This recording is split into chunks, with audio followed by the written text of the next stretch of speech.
Uyabona-ke nje Makoti, hey, undodana wayengevele ithanda igwinya. Ingakho nje kubalulekile ukuthi na ufunde ukulenza ngoba iyona nto yakhe nje ayithandayo. Hayi wangitshela ma, wathi hayi uyashaya igwinya. Kusukela nje samncane. Yebo. Hayi wayelithanda igwinya futhi igwinya lami nje bakithi. Ulithanda into ongayazi. Wema ngeke ngamthengela phela amagwinya asehulwethi. Athi nje awafani nje nawakho.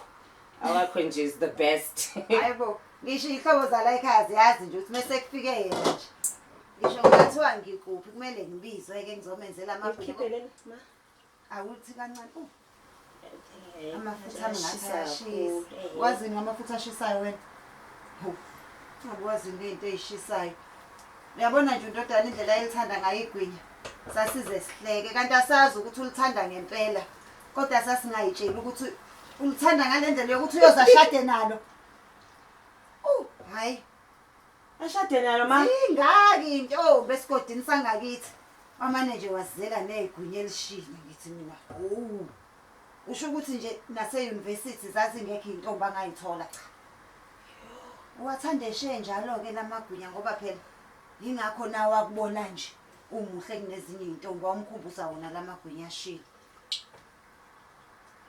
Hayi, kuqula. Ngiphoxa sometimes. Hayi ke angazi ukuthi yini esiyadala ukuthi iqiniso kuthiwe liyaphoxa ngoba phela ngisho into ayithandayo uyazi nawe uyalithanda.